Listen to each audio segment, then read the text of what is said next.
Hey guys, tonight we step barefoot into the ancient world, where echoes of sandals and splashing water fill the marbled chambers of a Roman therme. You're not watching from a balcony or scrolling from a safe. Dry distance, tonight, you are in it. Steam coils around your face. Heat clings to your skin.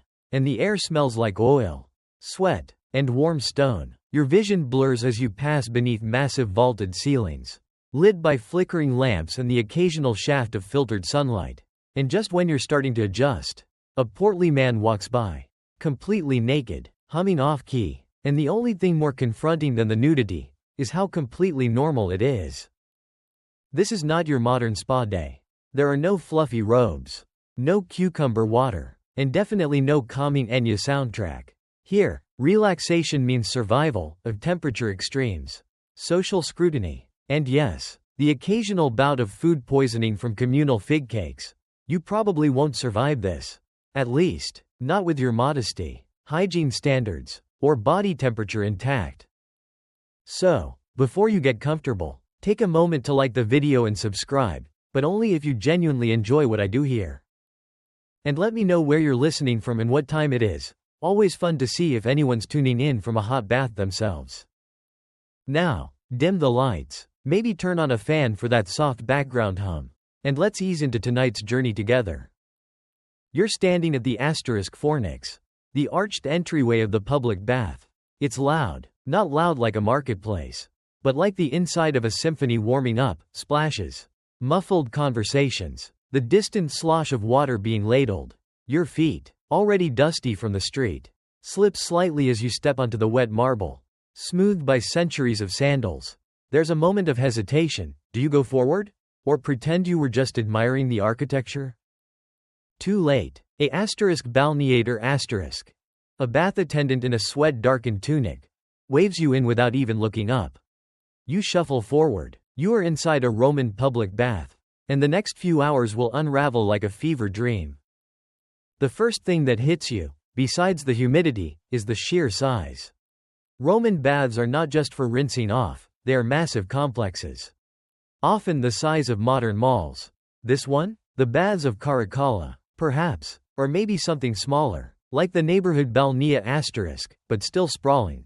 Domed ceilings loom high above. Colonnades line the walkways. Mosaic floors squirm underfoot with ancient scenes, Neptune riding dolphins, nymphs lounging, and one rather ambiguous goat situation best not dwelled on. You notice the crowd. Men of all ages, kids chasing each other with sponges, old men sitting on benches talking loudly over each other, merchants yelling across the room as if the steam improves acoustics. Everyone's in various stages of nudity, and no one seems fazed. The Roman bath is a leveler, status fades here. More or less. That guy sitting next to you on the stone bench?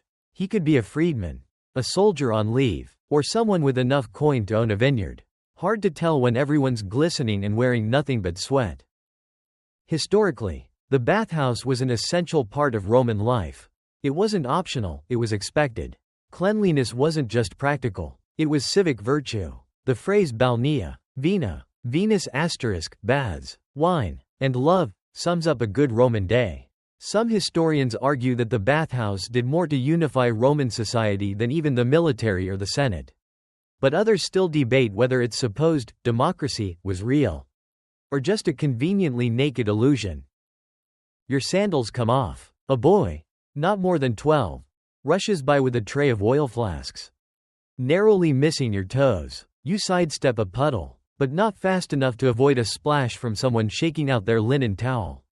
There's nowhere to hide. The ceiling is high, the air echoing. Somewhere, someone sneezes and it reverberates like thunder. A curious fact you didn't expect. The architecture of these places is mathematically precise.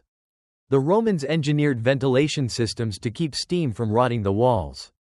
Hot air flows through hypocausts*, channels under the floor and inside the walls, fueled by roaring furnaces tended by sweating slaves below. It's like you're walking atop a Roman version of central heating. Only your feet are doing their best to pretend it's not 40 degrees Celsius beneath them. You catch your reflection in a burnished bronze mirror bolted to the wall.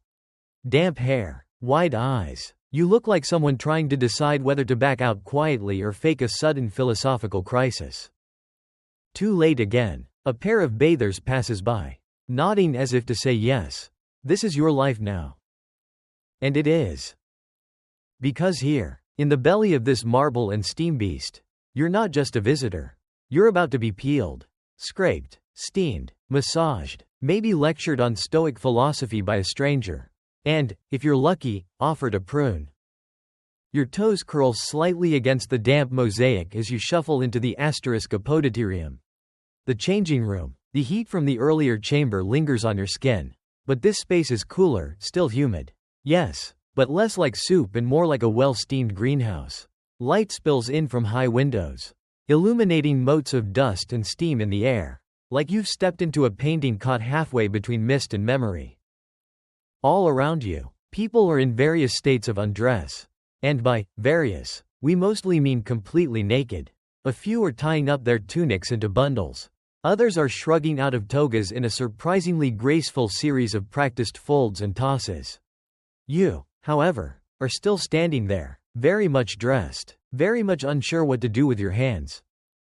An attendant eyes you from across the room, silently judging your hesitation. He's probably seen every kind of visitor: nervous senators, hungover gladiators, visiting Greeks who complain too much.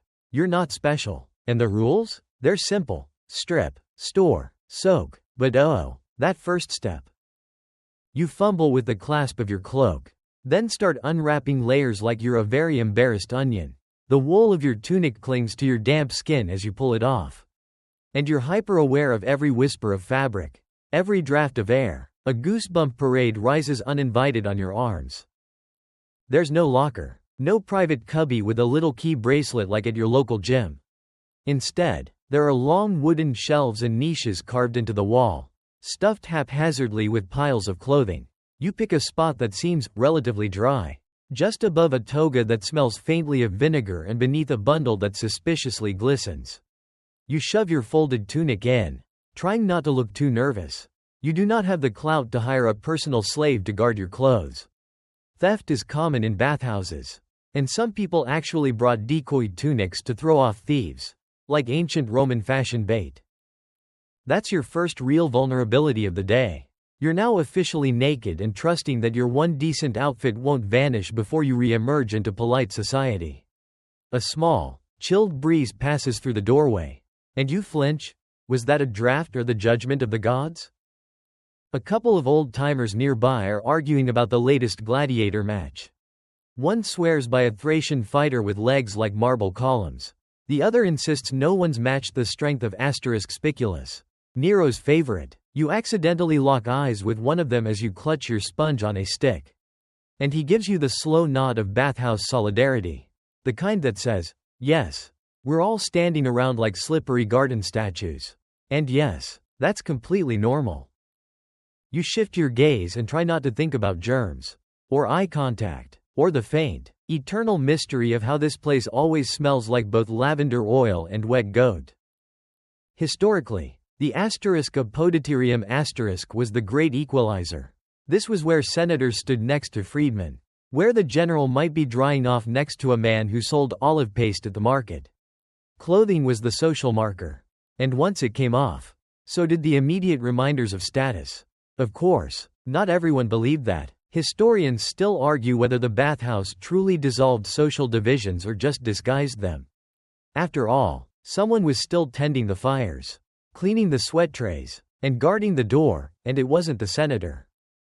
A small boy darts past you, barefoot and grinning, holding a jar of perfumed oil like he's just stolen it. An older man follows, shouting in Latin that would definitely not be allowed on family programming. You sidestep them both, nearly slipping on a trail of olive oil that's been left gleaming on the stone like a trap. And then you notice something odd. Half the men here are glowing.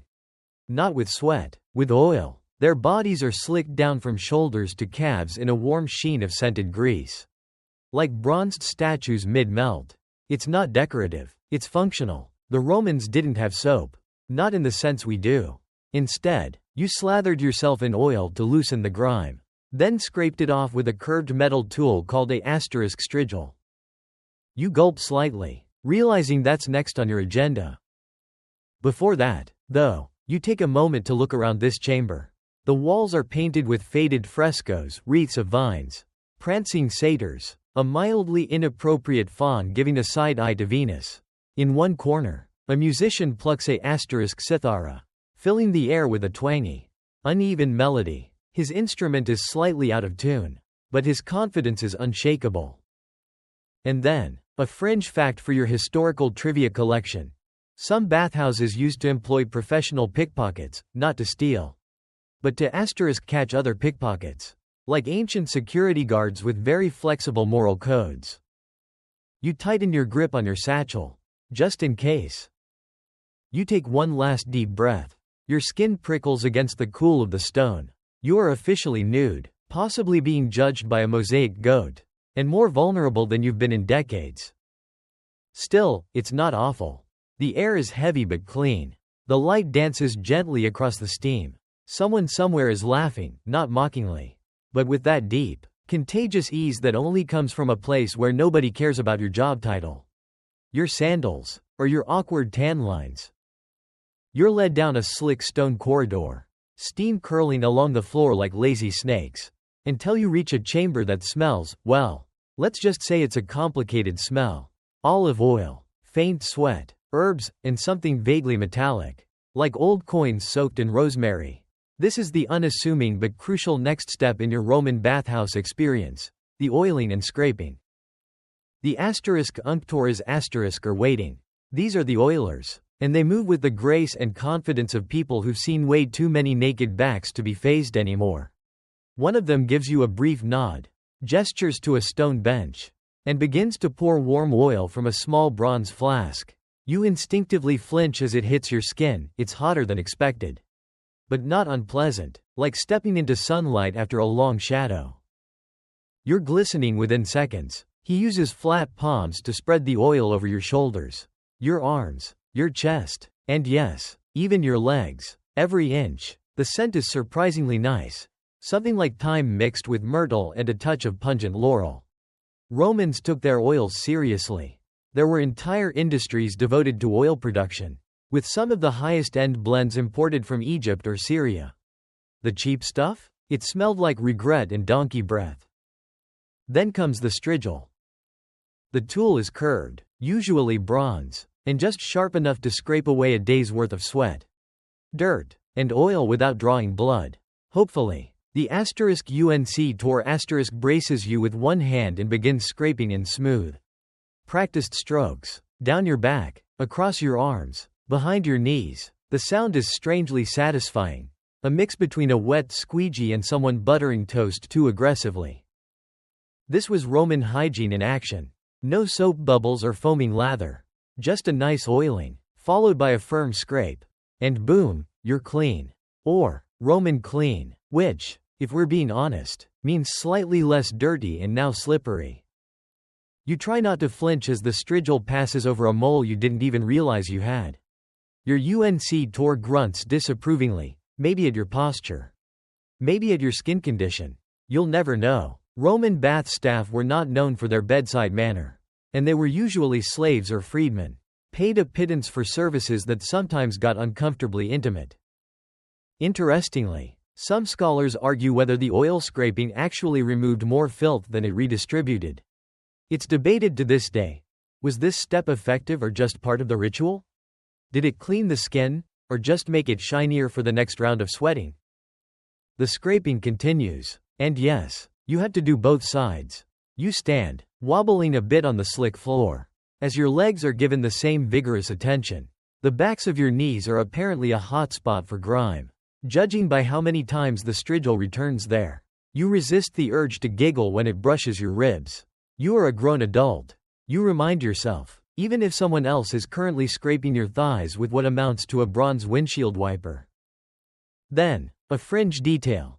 Some high-status Romans actually collected the scraped-off gunk, yes. Really, especially from athletes or gladiators. The mix of oil, sweat, and skin cells was called gladiator's grime, and some folks believed it had medicinal or even aphrodisiac properties. Somewhere out there, A market stall was selling jars of this goo to the ancient equivalent of fanboys. Let that sink in as your own grime piles up neatly on the scraping cloth beside you. When the scraping's done, the UNC tour hands you a damp cloth and walks away without a word. You're left standing there, oil-free and slightly dazed, trying not to slip as you towel off. You smell better, earthy, medicinal, like someone who's been freshly marinated for battle or flirtation.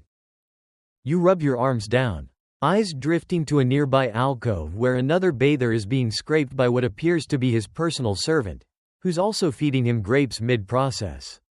You raise an eyebrow. The servant catches your eye, shrugs, and goes back to business. Apparently some people get VIP treatment even when covered in ancient exfoliants. Historically speaking, this was more than a cleaning ritual. It was a transformation. Oil and scraping marked the moment when the outside world, its grime, its stress, its relentless chariot traffic, was symbolically removed. You weren't just cleansing your body. You were preparing your spirit to endure the next step, thermal warfare. But before you get there, your skin tingling slightly, you have one more minute to breathe. You run a finger along your arm, smooth, warm, and faintly sticky. A group of men walks past, discussing recent Senate decrees, their oily shoulders gleaming like well-fed statues. You're starting to feel like you belong here, or at least like you won't die of embarrassment anymore. You glance at the strigil resting on the edge of the basin. It looks harmless now, just a curved piece of metal. But it's done its job. You've been scraped, like a waxy amphora ready to be refilled. Time to meet your next opponent, cold water. The moment you step into the frigidarium, you wonder if you've made a mistake. A big one. The air hits you first, sharp, clean, and so cold it seems to slice through the lingering warmth of the oil treatment. Your skin prickles instantly, goosebumps erupting like a chorus of tiny traders. The room itself is stunning, though. High vaulted ceilings echo faintly with the sound of dripping water. Columns stretch upward like frozen waterfalls, and pale light filters in through small, glassless windows high in the walls. A rectangular pool gleams in the center of the chamber, perfectly still. Perfectly blue, perfectly horrifying. Because it's cold, really cold. The frigidarium is the cold plunge pool. And it's not here for your comfort. It's here to make you gasp, squeal, and possibly re-evaluate your life choices. Romans claimed it closed the pores after the sweat and oil routine. Modern science might point out that you don't actually have little trapdoors on your skin, but hey. Who are you to argue with tradition when your feet are already touching marble tiles slick with condensation? You tiptoe forward, heart thudding. There's no graceful way to do this. You could try the slow descent, one step at a time. Like a tragic hero, or you could just jump in and get it over with. Around you, others are taking both routes. One man plunges in with the confidence of a man who's done this daily since age 6. Another dips a toe, winces, and mutters what you can only assume are ancient Roman curse words. You opt for the in-between, a determined stride into the shallows, followed by a very undignified full-body dunk. The cold wraps around you like a fist. You gasp, your limbs tighten, your brain briefly forgets Latin, Greek, and possibly your own name. This, you realize, is not just a bath. It's a full-on baptism into discomfort. The shock is intense but strangely invigorating. Your heart pounds, your blood rushes, and for a moment you're acutely aware of every inch of your body. Historians still argue whether the frigidarium served purely a physical function, cooling the body, or if it also held some symbolic or even spiritual value. Was it about purification, endurance, a controlled form of suffering? Hard to say, when your teeth are chattering like castanets. A man beside you nods approvingly. Good plunge, he says in Latin, water trickling from his ear. You resist the urge to salute him. Instead, you focus on not slipping as you tread toward the edge, arms stiff from the chill. There's a subtle etiquette here, even in the icy water. Don't splash, don't hog the side, don't, under any circumstances, try to talk about politics while half submerged. And absolutely don't do what one unlucky senator did back in the day. Bring in a scroll to read while soaking. Papyrus and public pools do not mix. Here's a quirky historical tidbit for you. Some bathhouses had fish in their pools. Decorative? Possibly. Accidental? Maybe. But some Roman writers complained about the occasional nibble from a curious goldfish while relaxing in the frigidarium. You do a quick glance, no fish here. Probably. Hopefully. Eventually, you climb out, dripping, arms crossed tightly over your chest in an unconscious effort to trap any surviving warmth. The floor is even colder than before. Someone hands you a cloth, a coarse, rough towel that feels like it's made of exfoliating regrets, but you're grateful anyway. Your skin is buzzing, your head feels clearer, you're alert, refreshed, and also slightly angry at whoever invented this place. But then you spot the doorway ahead, rounded arch, mist curling lazily beyond it, golden glow spilling through. Ah yes, the tepidarium asterisk. This is your reward, the warm room, the cozy liminal zone between frostbite and lava. You head toward it, your body still half shivering but your steps lighter. Your muscles are waking up, twitching like they've just remembered they exist. And somehow, despite the discomfort, despite the full body betrayal that was that plunge, you feel better. Cleaner, stronger, slightly more Roman. Still, you make a mental note, next time, maybe skip the cold bath. Or at least fake a twisted ankle. Or bribe someone to say the pool's closed due to crocodiles. You never know. As you pass a small fountain in the corner, you catch sight of your reflection, damp, flushed, hair plastered to your forehead. You look like a victorious chicken, but a clean one. The path ahead curves slightly, the air thickening with warmth. You're almost at the tepidarium, where your body will finally stop clenching like a panicked fist. But before you step in, take one last look back at the icy pool. It's still there, still waiting. And for reasons you can't explain, you know you'll come back. Warmth, blessed, all-encompassing, womb-like warmth. That's your first impression as you step into the tepidarium. After the frosty betrayal of the frigidarium, this feels like stepping inside fresh bread. The air is thick with humidity, but not oppressive. It wraps around you like a heavy wool blanket that smells faintly of cedar, sweat, and eucalyptus. The room is dimly lit, gold and amber flickering across polished tiles. Oil lamps perch in wall niches, their flames trembling gently with the movement of bodies and air. The floor is heated from beneath, part of the Roman marvel known as the hypocaust system. Hot air, channeled from a furnace elsewhere in the bathhouse, circulates below the floor and behind the walls. It's genius engineering, so genius. In fact, that historians still argue whether the technology was originally Roman or adapted from earlier Greek or Persian prototypes.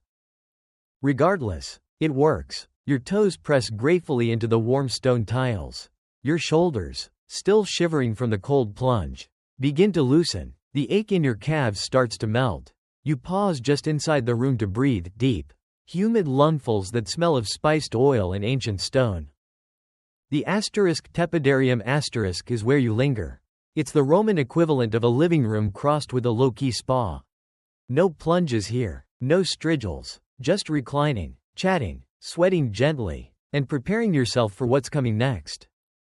A low stone bench curves along the wall, and you take a seat.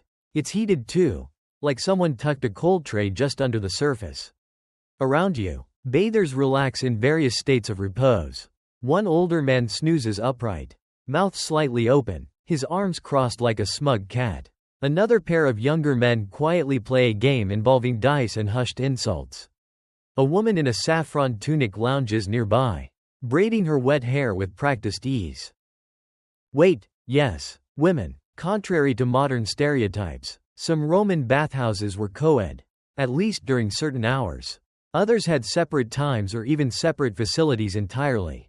Historians still debate how common mixed bathing actually was. Some sources suggest it was scandalous. Others treat it like background noise. The truth? Probably varied wildly by region, class, and who was emperor at the time. You stretch your legs out, lean back, and let the heat do its work. Your pores thank you, so do your joints. The soft murmur of conversation floats through the steamy air. A comforting white noise. Someone's laughing softly nearby, Something about a merchant who slipped on olive oil and blamed mercury. Classic. Here's a lesser-known detail. Some tepidaria had ceilings painted like skies, stars, clouds, even entire mythological scenes. Others had mosaic floors so detailed you'd think twice before walking on them. You glance around this one. The tiles beneath your feet form a looping pattern of dolphins and laurel leaves. Somewhere under all this, slaves or attendants are stoking the fire, keeping the heat flowing. You make a mental note to silently thank them for every blessed degree of warmth. After a while, your breathing deepens. You stop fidgeting. Your body begins to acclimate to the rhythm of the place, the slow drip of water from a nearby basin, the occasional shuffle of a sandal on warm stone, the soft *shff* of a robe being readjusted. It's the closest thing to silence the Roman world ever allows. And then, someone brings over a small cup of water. It's not cold, lukewarm. Almost, but it's clean and refreshing. Hydration was encouraged during bathing. After all, you're sweating like a gladiator in a sunroom. Dehydration isn't classy. Now's a good time to reflect. This isn't just a hygiene ritual. It's a social ritual, a status marker, a place to hear the gossip, which we're totally not doing tonight. Remember, make business connections, even curry political favor. Imagine closing a real estate deal while wearing nothing but a modesty cloth and a thin sheen of perspiration. One man near the center of the room is clearly someone important, maybe a magistrate or a rich merchant. He's surrounded by flatterers who laugh a little too loudly, nod a little too enthusiastically. You wonder if he knows. You wonder if he cares.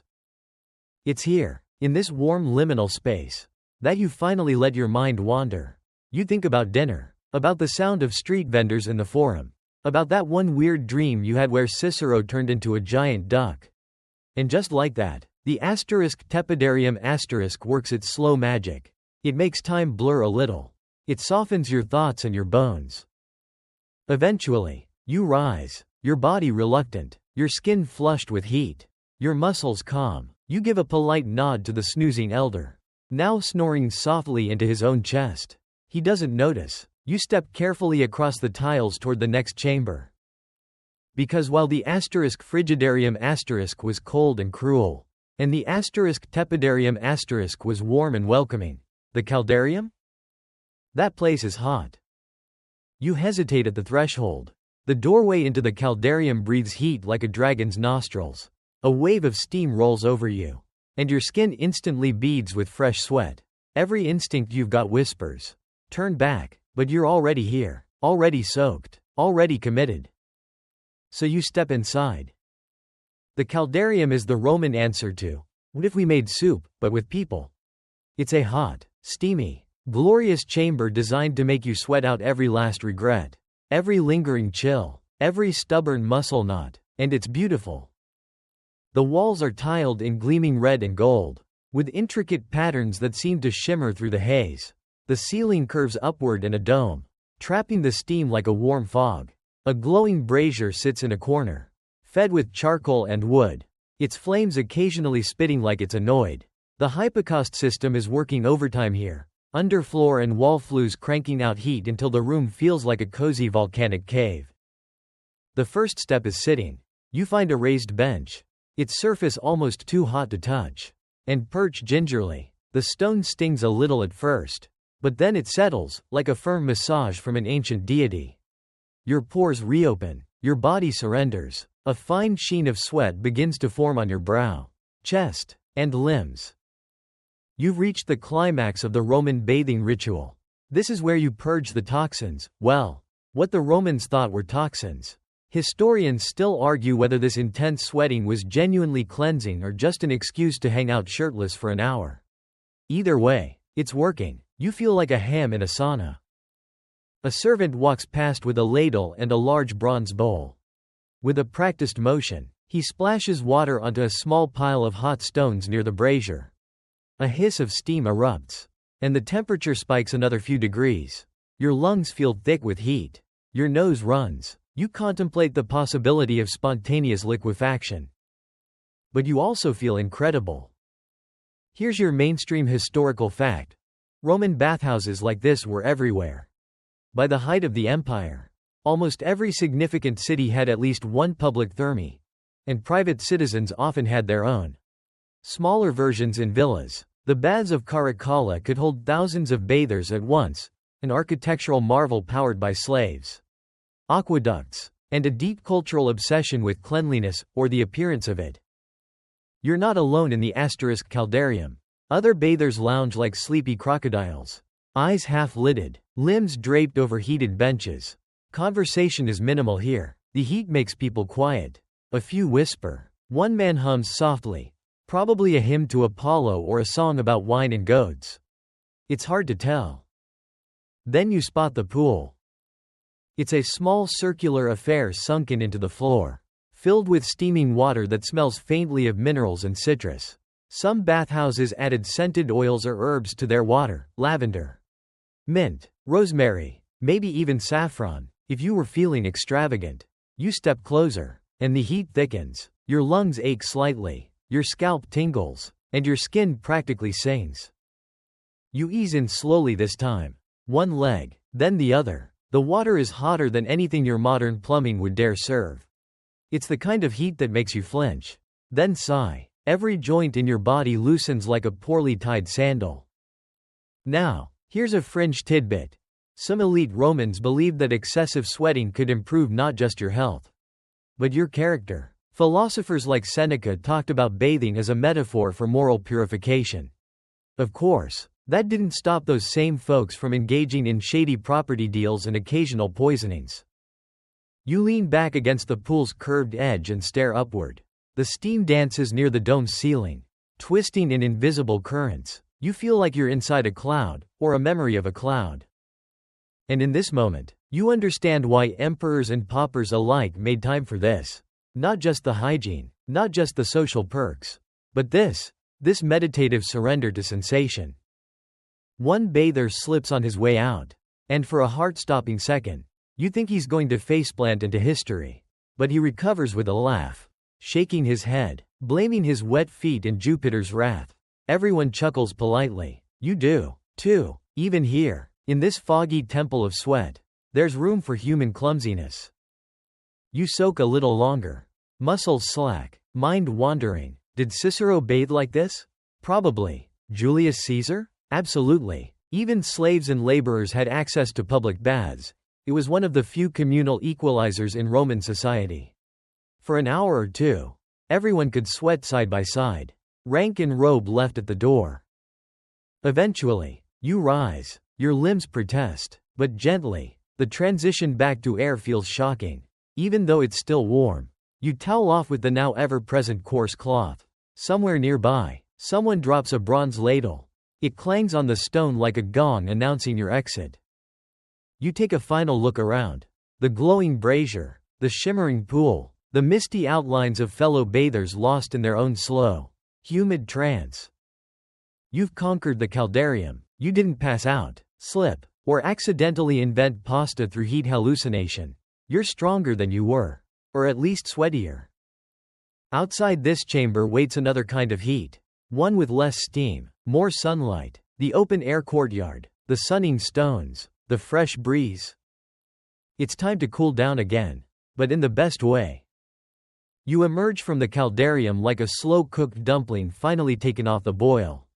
Every inch of you feels loose and a little surreal. Your hair sticks to your forehead. Your limbs feel boneless, and your lungs are still adjusting to the sudden drop in humidity. You're not sure whether to feel proud or slightly steamed. Thankfully, the next room isn't out to cook you.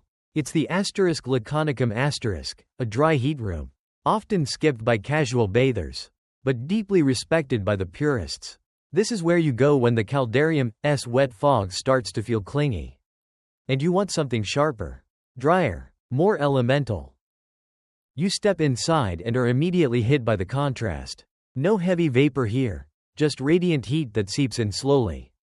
The room is round, domed, and echoingly quiet. A small brazier sits in the center like a miniature sun, casting long flickering shadows on the walls. The air smells faintly metallic and resinous, like copper and cypress wood. You take a seat on one of the low stone ledges lining the wall. They're warm, but not searing. The heat here creeps rather than crashes, an enveloping dry warmth that gets into your bones without making you feel like you're being boiled alive. And best of all, no puddles. You inhale deeply. The dryness makes your nose prickle, but it also clears your head. The *Laconicum* was modeled after Spartan sweat rooms. Hence the name, Laconia being the region of ancient Sparta. It's fitting. This place feels Spartan in the best possible way. No frills, no chatter, just you and the heat, facing off. Now, here's your historical fact of the night. In some fancier Laconicums, the walls were lined with special terracotta flues that circulated hot air more efficiently. These rooms were considered medicinal, good for respiratory issues, sore muscles, and overindulgent senators recovering from too much dormouse pâté. Even today, some spas still mimic this design. You're joined by 2 other bathers, one of whom carries a small bundle of herbs, likely bay leaves and rosemary. Maybe some sage. He tosses them onto a plate of hot stones in the brazier's base. And the air instantly changes. It sharpens, earthy, green, clean, like the forest's idea of perfume. The 3 of you sit in silence. Not awkward silence, just a natural hush that fits the space. Your skin tingles in a different way now. Less soggy, more sunbaked. You can almost feel the toxins fleeing your pores in tiny terrified lines. Here's a weird tidbit. Some Romans believed sweating in the *Laconicum* helped release bad humors through the soles of the feet. This led to all sorts of foot-related rituals, massages, ointments, and even tiny sandals that had medicinal herbs sewn into them. A hot herb shoe. Basically, you consider this for a moment, then thank the gods for modern footwear.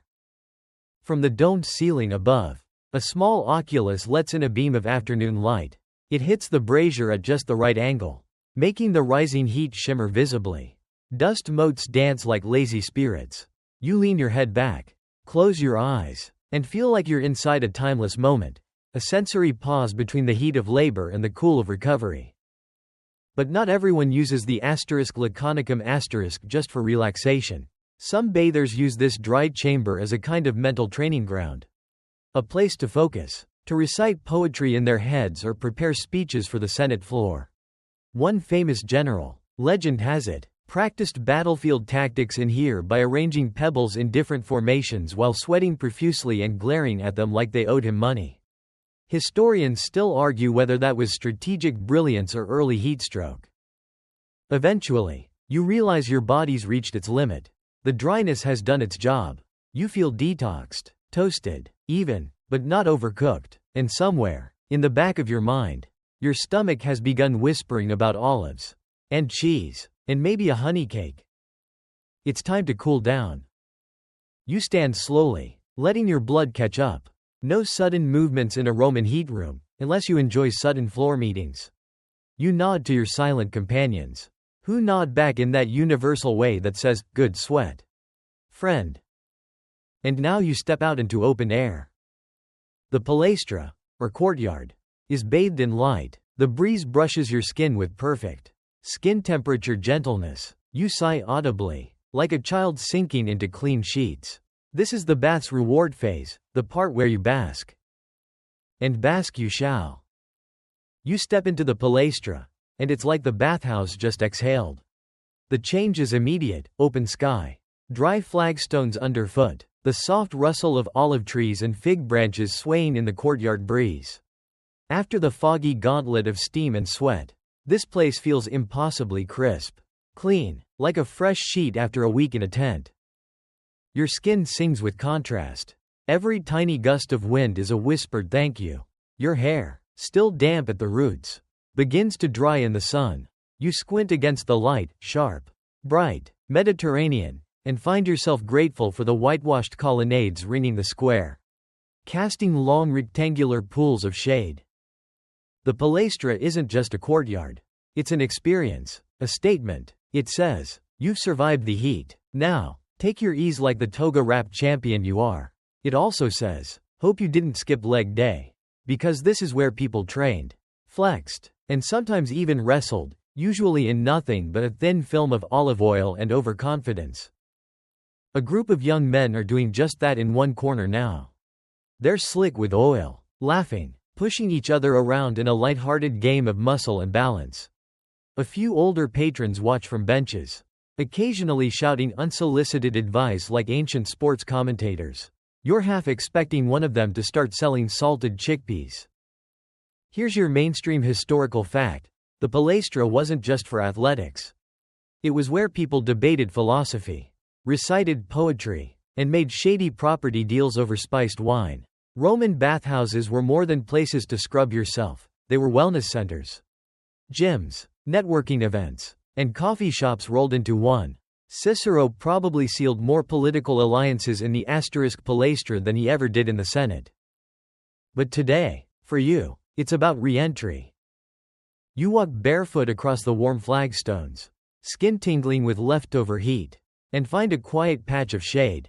A curved stone bench offers a seat like a waiting palm. You sink into it, stretch your legs, and close your eyes. For the first time in what feels like hours, your body feels neutral. Not sweating, not shivering, just suspended in a perfect balance between warm stone and cool air. You tilt your head back and let the sunlight pattern your eyelids in red and gold.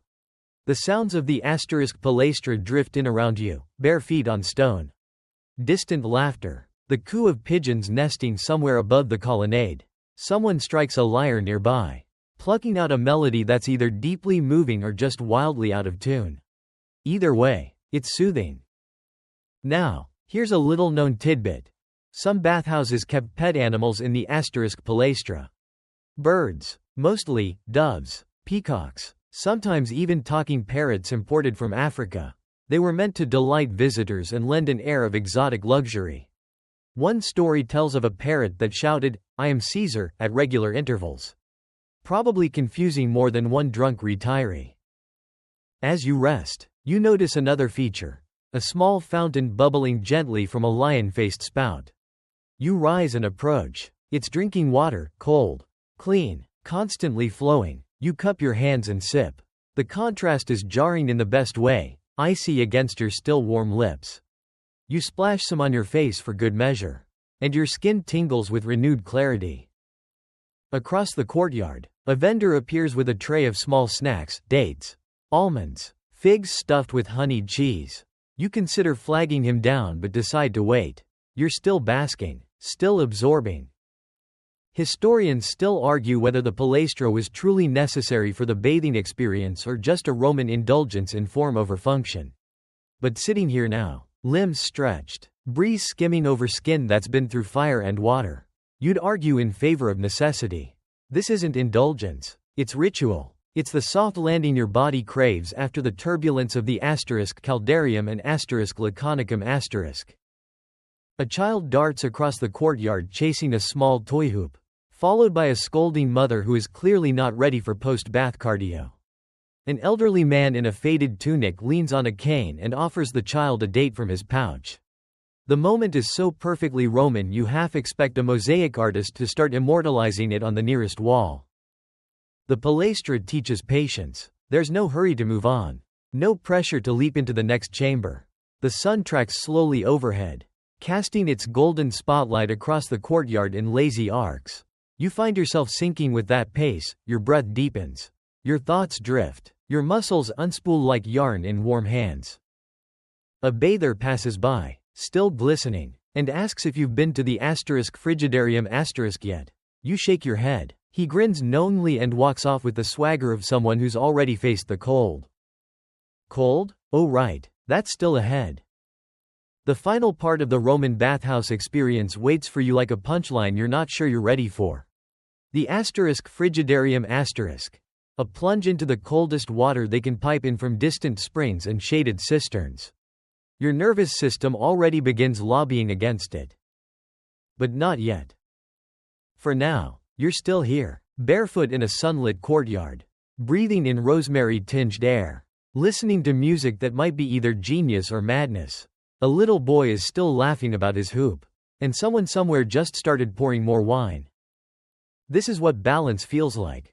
A brief, golden, grape-sweet intermission between heat and cold, between body and mind. You let it last a few minutes longer. Eventually, the breeze from the palæstra stops feeling refreshing and starts to make your damp skin twitch. That's your cue. You've lingered, basked, and nearly napped. Now it's time to face the final challenge. The frigidarium asterisk. You rise. Slowly. Your limbs don't want to leave the sun. But the Roman bathhouse is a journey. Not a picnic. You make your way toward the shaded archway at the far end of the courtyard. It's darker here, cooler already, as if the stone itself is warning you about what's next. You step through the arch and find yourself in a quiet, domed chamber. The frigidarium asterisk. The air here is still, heavy, but not with heat. This is cool. Stone-cooled air. The kind that wraps around you like a damp linen sheet. There's a silence that hums, as if even the walls are holding their breath. Before you, sunk into the floor, is the pool, large, circular, and still. The water glints like blue glass, disturbed only by the occasional ripple from someone stepping in, or gasping quietly as they do. No steam here, no fire, no herbs or perfumes, just cold, pure, unapologetic water. This isn't a soak, this is a shock. Your feet touch the first step. Your body already regrets everything. Still, you descend, one step at a time. You breathe through the instinct to flee. The water climbs your legs like a cat made of winter. Your muscles tense, your back arches. You mutter a prayer to no god in particular. And then you plunge. The cold slaps every inch of you at once. Your lungs forget how to breathe. Your brain screams in 30 languages, most of which haven't been invented yet. But once the shock passes, once your heartbeat stops sounding like a battle drum, you begin to feel alive. Utterly, deliciously alive. Every cell feels like it's doing jumping jacks. Your skin tightens, your thoughts sharpen. The sluggishness from the caldarium and the drowsiness of the palæstra evaporate like a bad dream. It's hard to imagine, but the frigidarium asterisk wasn't just a cruel prank by ancient architects. Here's your historical fact. Romans believed cold immersion closed the pores after sweating, trapping in health and vitality. Physicians like Galen recommended the cold plunge to reinvigorate the organs, balance the humors, and jolt the mind into clarity. They were, sort of right. Even today, cold therapy has a cult following among athletes and wellness fans. Though nobody's piping water from aqueducts into marble pools anymore, unless you count luxury spas with delusions of grandeur. You linger just a moment longer in the freezing grip. Around you, others are doing the same. No one speaks. The frigidarium asterisk is sacred in its own frosty way. A kind of personal exorcism. In goes the heat, the tension, the lingering regrets of your last Senate vote. Out comes something sharper, calmer. You emerge from the water slick and glowing like a slightly confused otter. You sit on the ledge, teeth chattering faintly, and let the cold settle. Your breath clouds faintly in front of you. You notice goosebumps on your arms, tiny, ancient indicators of survival. Now here's your quirky tidbit. Some Roman bathers were so committed to the frigidarium asterisk ritual that they would jump in asterisk before the hot rooms, just to prove their toughness. Others claimed cold water reset the soul. And there's at least one recorded poem about a man who believed every plunge made him more attractive. Historians still argue whether he was correct or just overly optimistic. A servant approaches with a soft linen cloth and offers it with a nod. You take it, grateful. The fabric is slightly worn, probably left near a brazier for this moment. You wrap yourself and sit quietly, watching the cold water ripple in the light. There's no rush. The frigidarium isn't about speed. It's about conclusion, integration. It seals the ritual. Your body is no longer just clean, it's renewed, recalibrated, almost smug. Back through the corridors you go. Wrapped in linen, still tingling, you pass others headed toward their own icy moments. Their faces a mixture of courage and dread. You nod like a veteran. They nod back like initiates. Back in the apodyterium. Your belongings wait where you left them, tunic folded, sandals neatly stacked. You redress slowly, marveling at how new your skin feels beneath old fabric. And now? Now you are ready to re-enter the world. The air outside the bathhouse feels different now. Fresher, Sharper. The sounds of the street, vendors shouting, carts rolling, birds chirping in olive trees, are clearer somehow. You step out into it all as if the city itself has been waiting for you to finish. You smell of olive oil and minerals. You move like water. Your stomach rumbles, finally remembering its job.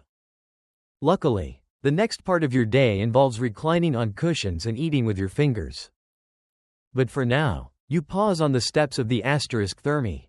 You look back once, the columns, the tiled roofs, the echoes of dripping water and distant laughter. The bathhouse doesn't rush you. It never does. It welcomes all who need it. Warriors, senators, scribes, tired mothers, lonely philosophers, and you. You survived the fire, the steam, the silence, and the freeze. You earned this calm. You're out now, back on the bustling streets of Rome, with your tunic clinging to the last moisture of a heroic scrub down. Your body singing that rare post-bath harmony, somewhere between weightless and grounded. The world smells different, or maybe you do. A blend of olive oil, mineral tang, faint smoke, and just a hint of thyme from the caldarium's herbal cloud. It's subtle, but unmistakable. The scent of someone who's been through something and lived to tell the tale. Now, what's next? Oh right, recovery snacks. You make your way down the uneven paving stones. Muscles soft but alert. A woman balancing a basket of bread nods at you. A baker's boy whistles. You feel like a slightly damp celebrity. Just beyond the thermi, you find what every freshly steamed Roman craves, the tabernae. These bath-adjacent snack stalls and wine joints are the logical sequel to hours of bathing. Think ancient Rome's version of a smoothie bar crossed with a corner pub. Only instead of smoothies, you're getting spiced chickpeas, honeyed pastries, and wine cut with seawater. Which, yes, is an actual thing. Mainstream historical fact time. Romans often diluted their wine, not because they were lightweight, but because undiluted wine was considered barbaric. Greek-style moderation was a flex. The quality of your watering ratio and the company you kept while sipping it said a lot about your status. You find a vendor with clay cups and a tired smile. You order a cup of mulsum wine mixed with honey and herbs. It's served lukewarm, slightly cloudy, and surprisingly good. The sweetness coats your throat like velvet. With it, a small plate of dates, roasted almonds, and a wedge of sharp cheese lands on your table. You recline a bit, not fully horizontal. Not yet, but lean enough to let gravity help you digest. Nearby, two older men argue loudly about horse races. One insists his cousin's cousin saw a driver bribe the timekeeper with a bronze coin. The other just keeps repeating, "I know what I saw." It's like watching sports commentary in a toga. You smile, chew, sip, and drift. Now here's a fun tidbit. Some bathhouses had their own built-in eateries. Others had *papane* and food carts set up just outside. Serving everything from fried dormice, yes, really, to eel stew. Historians still argue whether the proximity of food stalls was purely practical or part of the elaborate social web the thermi helped create. Either way, one thing's clear: no Roman wanted to leave a bath hungry.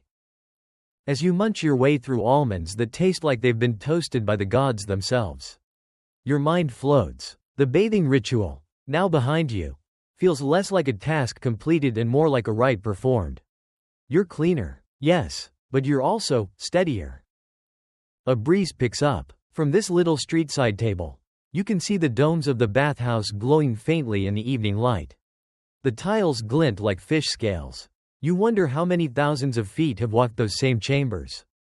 How many emperors, how many strangers fell asleep in the palestra just as you nearly did. Across from you, a small boy runs up and blurts out, "Were there gladiators in there?" You blink. You tell him no, not usually. This isn't the Colosseum, it's the thermi. He looks disappointed, then perks up. But did anyone ever fight in the baths? You pause, think, and then tell him the truth. Well, maybe, but not the kind of fighting you're imagining. More like angry debates about taxes or someone stealing another guy's oil flask. He grins like that's good enough. Then sprints away yelling, I'm a bath gladiator. You don't correct him. And really, who knows? Romans were famously passionate about their opinions. And their olive oil. You finish the last of your *mulsum, savoring the slight sting of rosemary at the back of your throat. You lick honey from your thumb and lean back, eyes half closed. The city moves around you, carts creak, sandals slap, birds wheel overhead, but for once, you're not part of the rush. You're the eye of it. Historians still argue whether the Roman thermae should be seen primarily as places of hygiene, leisure, or political networking, but for you, today, it's all of the above. It's therapy, it's entertainment, it's a full-body reset button. A man passes by carrying a tray of amphorae. He nods to your empty wine cup. Refill? You wave him off. Not yet. You're basking in the afterglow of being thoroughly boiled, frozen, and dried out like a ceremonial herb. You think about your next stop. Maybe the Forum, maybe a nap, maybe, just maybe, back to the thermae again tomorrow. After all, you're practically a veteran now. You know where to sit in the caldarium without melting your spine. You know which hook to trust in the apodyterium. You even have a favorite spot in the palastra under the fig tree near the cracked mosaic of a dolphin. Tomorrow, you'll do it all again.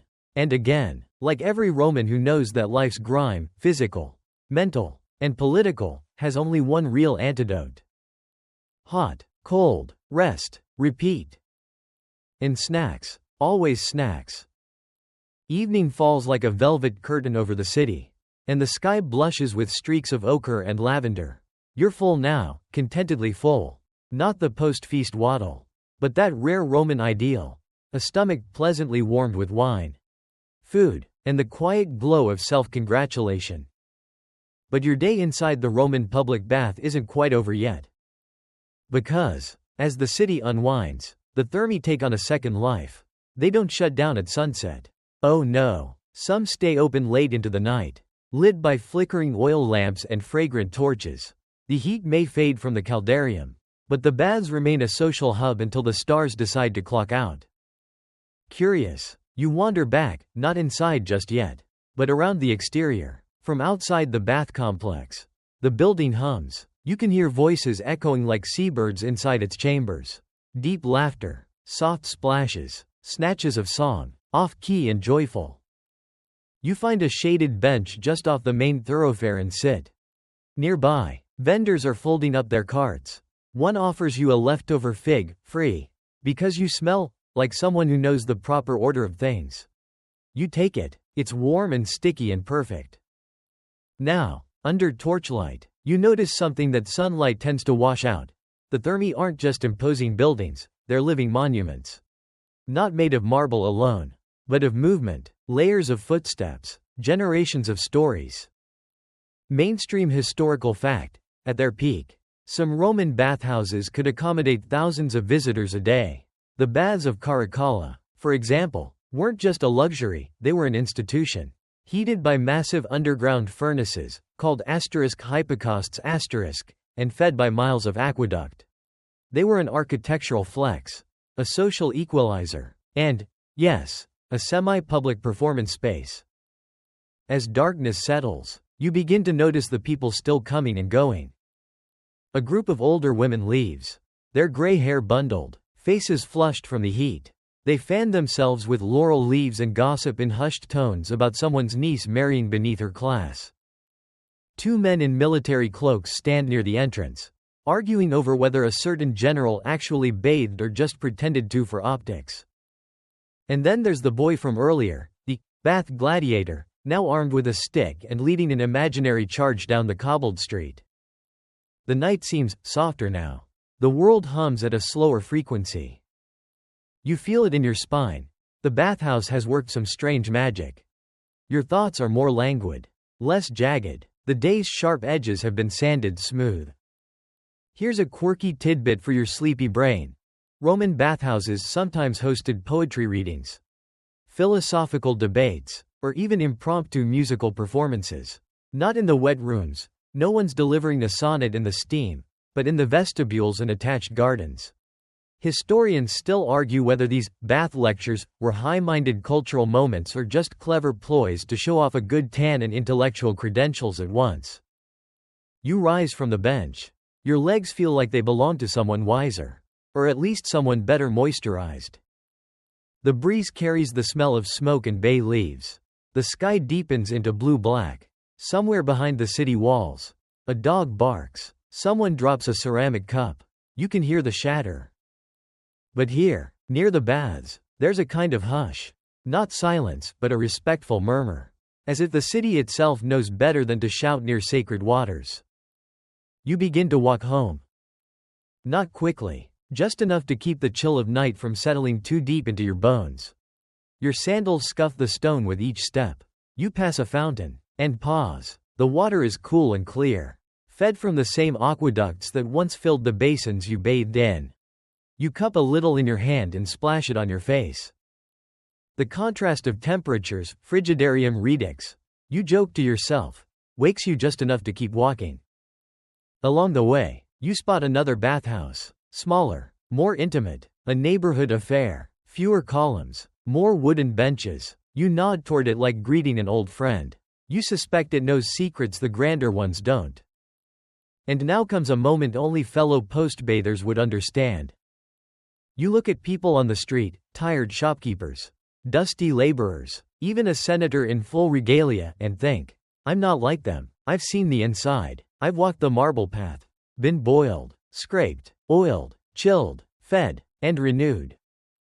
There's a confidence in that, a strange Roman swagger that comes not from conquest, but from exfoliation. You reach your domus, your home, a modest place, but clean, with a garden that smells of thyme and crushed fig leaves. You unlatch the wooden door. The hinges creak softly, like they're whispering, "Welcome back, smooth-skinned demigod." You set your sandals aside, remove your tunic, slide beneath the linen of your sleeping couch. The oil on your skin catches the lamplight. You smell faintly of lavender, salt, and, still, whatever mystery herb they used in the laconicum today. You close your eyes, limbs warm and heavy, your mind drifts. You think of the bath. You think of its rituals. You think of the thousands who have walked those chambers before you. You smile. You've lived a day inside the Roman thermae without gossip, without scandal, without politics. Just heat, cold, and quiet. And now, rest. Sleep doesn't come all at once. It arrives in gentle waves. Like a Roman barge drifting into harbor. Your body is ready, your mind slower to surrender. That's normal. You've been through a full cycle, sweat, scrape, soak, snack, and saunter, but your brain's still tracing the curves of the hypocaust. The echo of footsteps in the frigidarium. Eventually, though, the sounds of Rome slip away. You wake just before dawn. A faint blue tint lines the window slats. Birds are starting up, tentatively, as if checking whether it's worth singing today. Your limbs are sore, but not stiff. That good kind of sore. The kind that means something was done right. You stretch, run your hands over your arms. Still smooth, still faintly scented, still absolutely not ready to deal with whatever public nonsense the forum has planned today. So instead, you make a decision. You're going back. Yes, again. Because what nobody told you, what no mosaic inscription, no scroll of Seneca, no dusty museum placard explains, is that Roman public baths aren't a one-time experience. They're a rhythm, a pulse, and once you've been attuned to their beat, you crave the next movement. So you toss on a fresh tunic, tie your belt, and step into the just waking world. And guess what? You're not alone. A man carrying a wooden bath bucket nods at you on the street. A woman with damp curls and a strigil dangling from her sash offers a sleepy smile. These are your people now. The 6 a.m. bath crowd. The early stewers, hardcore enough to want that laconicum sweat before breakfast. You arrive just as the sun peaks over the rooftops. The thermae loom less like a temple now. More like an old friend opening the door in pajamas. No crowds yet. No philosophers debating Plato's beard. Just steam rising from the central court and a few bath attendants sweeping leaves from the colonnade. You slip through the apodyterium. Find your hook, yes, the trustworthy one, and begin the ritual again. This time, it all feels more fluid. You don't hesitate when choosing oil. You don't flinch at the temperature shifts. You know where to sit, how to breathe, when to linger, and when to move on. Mainstream historical fact alert. Roman bath routines were highly structured. Inscriptions and manuals suggest that bathers often followed a sequence. Gymnasium greater than asterisk tepidarium greater than caldarium greater than asterisk laconicum greater than scraping greater than asterisk frigidarium greater than rest. Deviating from this order wasn't scandalous, but let's just say it wasn't done without reason. You stick to the sequence. This time, with finesse. As you settle into the asterisk tepidarium, your breath sinks with the warm air. No sharp transitions, no shivers, just a slow entry into warmth, like slipping into a familiar song. Now for your quirky detail of the morning. In some bathhouses, attendants scented the air by tossing herbs or flower petals onto hot surfaces. Some even claim that rosewater or saffron was misted through bronze funnels to create an early version of aromatherapy. Historians still argue whether this was standard practice or an upper-class indulgence in elite thermi. Either way, today, you swear you smell lemon balm. You move on. Caldarium. You feel the heat before you see it. Steam clings to the walls like soft lace. You pause just long enough for your pores to bloom open. You sweat. Quietly. Gratefully. Then comes the asterisk laconicum. Dry heat this time. Your muscles begin to remember how to dissolve. Then the scraping. This time, your strigil feels like an old friend, cool. Sure, but not hostile. You scrape the oil and sweat from your skin with a satisfying swish. Watching it run like honey down your leg before it disappears into a bronze drain. You're cleaner than clean. You're pre-clean. You've reset to factory settings. And finally, the asterisk frigidarium. Your favorite. The cold is still shocking. Still full of gasps and goosebumps and 1,000 little pins. But this time, you embrace it. You dive under the water. Not with hesitation, but hunger. When you emerge, your heart races. Not with fear. With clarity. The way a bell hums after being struck. You climb out, water trailing down your spine, and settle on a marble bench. You breathe. You're not thinking about what comes next. Not yet. You're in the moment, soaked, scraped, and silent. A young boy enters the room with his grandfather. The old man gestures to the pool. Grumbling, the boy shakes his head.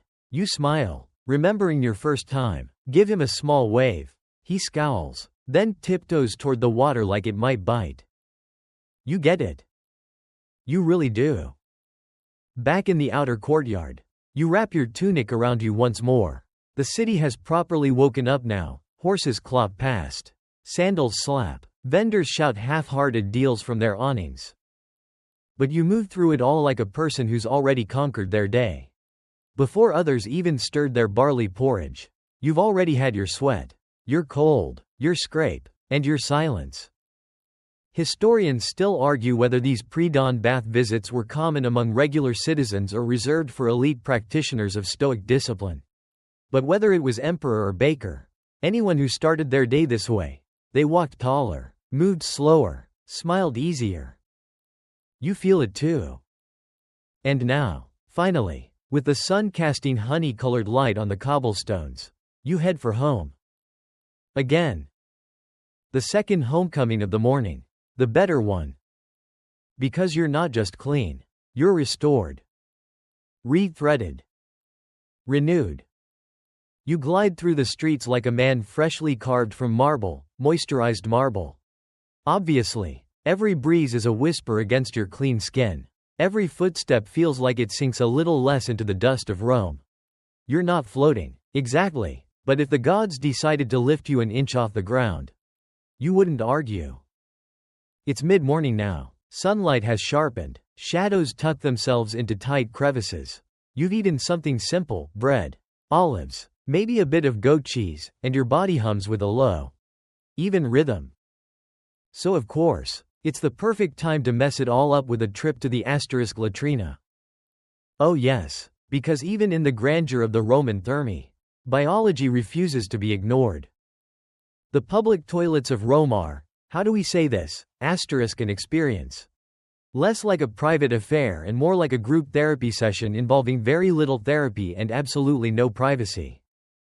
You wander down a shaded alley behind the thermae, where a line of open-air arches gives way to a low-slung structure made of smooth stone. No signage, but the smell is a dead giveaway. Not unbearable. Romans had ways to keep things pleasant, but distinct. Let's just call it a bouquet of ancient humanity. You step inside the latrina. Stone benches run along the perimeter, each with perfectly circular holes spaced at regular intervals. Below, a continuous stream of water flows, designed to carry everything away. Hygiene mattered. Even here, a shallow trough in front of the bench holds another small trickle of water, for rinsing the spongia. Yes, the spongia. Mainstream fact. Romans used a sea sponge attached to a stick, soaked in vinegar or salt water, as toilet paper. They shared it, communally, like a bathroom buddy system, but with more texture. You approach the bench. The man beside you nods. He's reading a wax tablet and humming. The woman across the room adjusts her tunic, utterly unbothered by the company.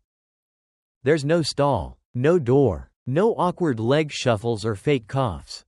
Just open air and communal bowel movement. You do what must be done.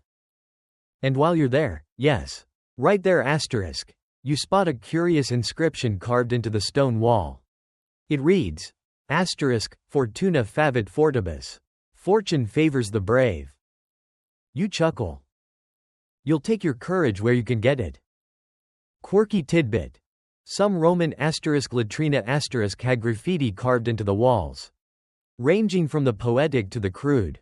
One in Herculaneum reads, we wet the bed. It was the fault of the wine. Another, more cheekily, I have relieved myself. I have written. I have found my peace. Ancient Yelp reviews. Basically. You finish. Rinse, yes, you rinse, and step back into the sunlight with a strange sense of triumph. Like you've just exited a gladiatorial contest no one else saw but you'll always remember. As you return to the main path, you realize something. There's a peculiar humility in the asterisk latrina. A leveling, just like the bathhouse. Here, no senator is immune to bad falafel. No merchant too wealthy to sit beside a slave. The body betrays everyone. That's the rule, and in a weird way, it brings a certain comfort. Historians still argue whether the communal nature of Roman toilets was embraced for bonding, or just tolerated as a necessity. Some say it was a civic virtue. Others think it was merely a design flaw of convenience. But one thing's for sure, nobody left those places with illusions of personal grandeur intact. You walk away lighter, spiritually, digestively, existentially. And as you pass the outer walls of the asterisk thermae once more, you pause. You don't go in this time. You just listen. You can hear someone splashing. Laughter. A bit of flute music echoing through the stone corridors. It's the same place as before, but now it belongs to someone else's moment. You've had yours. You turn and continue walking, this time not toward the market or the forum, but toward the garden district. Not for shopping, just to walk. The scent of pine and rosemary beckons, and your sandals crunch softly on the gravel path. Your mind drifts to heat and cold, to oil and scraping, to marble benches and steaming ceilings, and communal dignity reclaimed in the strangest corners, to the great paradox of Rome, that beneath its empire, its laws, its legions, it was a city of bodies, of routines, of sweat, of breath, of people, just like you, chasing daily restoration. And finding it. Not in temples. Not in triumphs. But in warm water, cool marble, and a sponge on a stick. You're a little tired now. Not in a bad way. More like a book that's been read cover to cover. A low, satisfying fatigue. You keep walking, feet carrying you through a quieter side of the city. The midday din hasn't reached here yet. Just the occasional clink of a smith's hammer or the soft clatter of a market cart dragging over cobblestone. You pass through a shaded archway into a small courtyard. It's not part of the asterisk thermi, but it echoes them. There's a little fountain in the center, and a fig tree stretching out its branches like it's trying to remember the shape of the sky. A few benches line the edges. You sit, let your limbs drape, let your thoughts loosen. And in that stillness, it hits you. The baths weren't just about getting clean. They weren't even just about relaxing or showing off your new bulla necklace. They were a theater, a ritual, a Roman rhythm of life that stitched everything together: body, city, mind. You think about the people you saw in there today. The oil vendor with the crooked teeth and endless samples. The boy with the stubborn fringe who wouldn't jump into the asterisk frigidarium. The woman who balanced a jug of wine on her hip like it was an extension of her body. You didn't exchange words with most of them, but you shared space, steam, silence, size. That counts for something.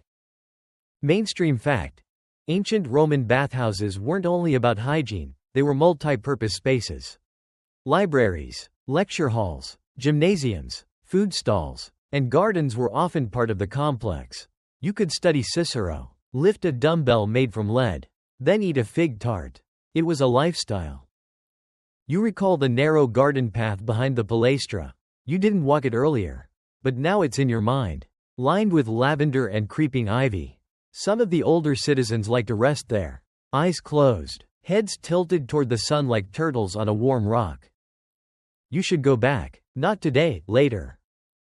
But this moment, here in this courtyard, feels like a continuation, like the warm-down phase of a long stretch.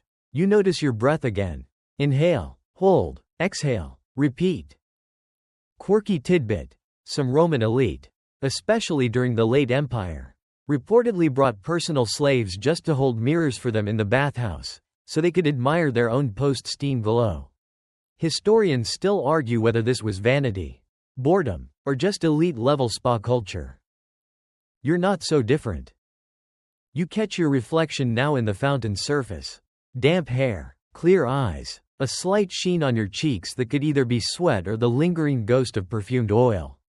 You look, not younger, but refreshed, like someone who's stepped out of a furnace with their soul refired.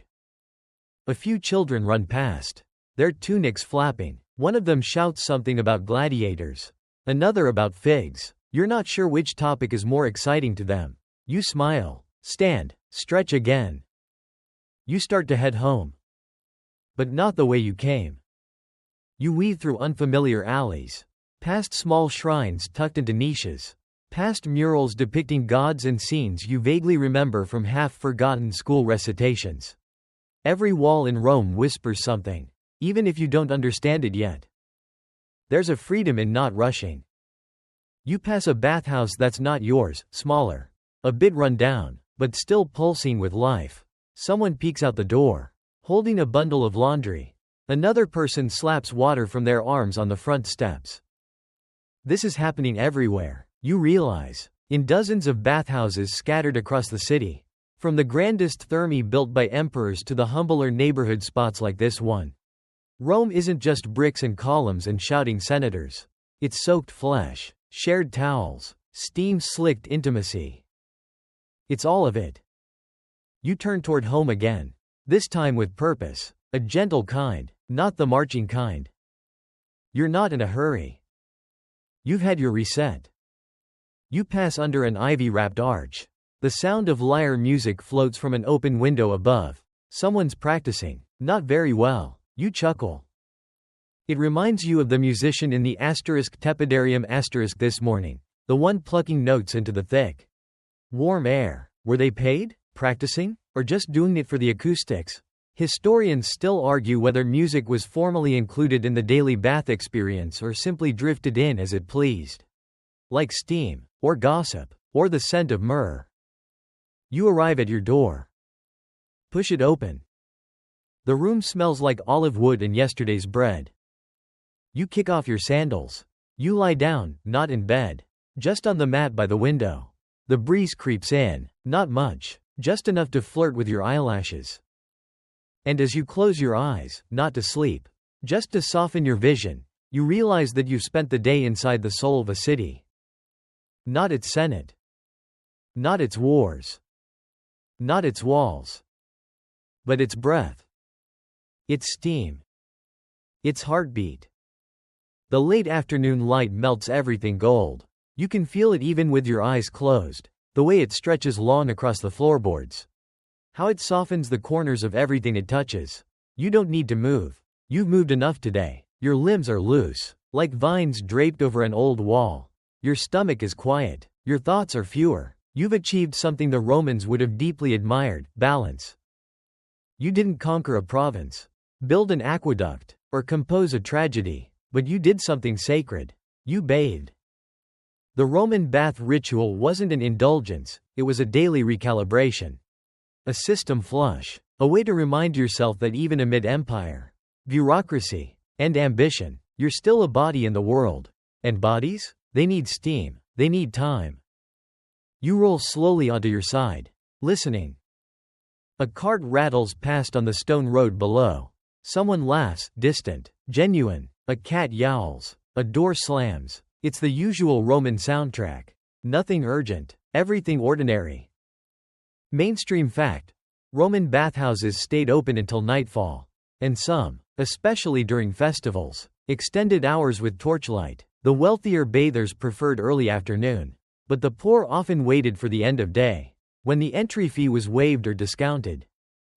Quirky tidbit: there are records of Roman physicians prescribing bath visits for nearly every ailment: insomnia, indigestion, melancholy, even heartbreak. The thermi was a pharmacy of water and warmth. You smile at that. Maybe this whole day was your prescription. Not for anything dramatic, just the wear and tear of existing. You sit up, eventually, and glance at your hands. They're still faintly perfumed. That oil from earlier, the one with the absurd name, Imperator's Victory*, it lingers. The scent is fading, but so gently it almost feels like a blessing. You think about the men and women who've done exactly what you did today. Not just emperors or generals, but bakers, poets, gladiators, fishmongers, slaves. Their names aren't etched in marble, but their skin felt the same tingle under cold water. Their bones popped the same way in the caldarium. Their thoughts slowed under the same clouds of steam. Historians still argue whether bathhouses democratized Roman life or merely mirrored its class structures in a more relaxed setting. But when you're submerged to your neck and half asleep, it doesn't matter who owns what. Everyone's pink and pruned and blinking through the same mist. You stand and stretch, arms high over your head, back creaking in the most satisfying way. Through the window, the sun's nearly touching the horizon. The sky's gone soft, apricot and lilac and barely blue. A kind of hush falls. Not silence, but a pause, the city inhaling. And you think one last time about the bathhouse. About the groan of wooden sandals on marble. The chorus of dripping water. The scrape of metal on skin. The trickle of the cold plunge seeping into your spine. You remember how time blurred and there. How your thoughts grew foggy. How the world got smaller and kinder and quieter. You remember how good it felt. You'll go again tomorrow. Not because you have to, but because that place, loud and wet and chaotic and holy, is where Romans go to remember they're human. Where you went, today, to feel the same. Now, here's your gentle wind down, friend. The sky dims slowly, as if trying not to wake you. The fig tree outside your window shivers in a light breeze. Leaves tapping softly against stone. You lie back down, arms relaxed at your sides. The warmth of the day lingers on your skin, like a memory trying to stay just a little longer. Each breath now is slower, thicker, weighted with the peace of knowing that nothing else needs to happen. You've earned this quiet, you've earned this stillness. The city may still buzz outside, but in here, it's only you, only the soft hum of wind, the hush of your own breath. Maybe, just maybe, a ghost of rosemary in the air. Let the sounds of Rome melt into the distance. Let the marble fade. Let the steam dissolve. Let yourself float in that space just before sleep, where everything is warm and nothing is urgent. Close your eyes. You've traveled 2,000 years to get here. And now, finally, you're home.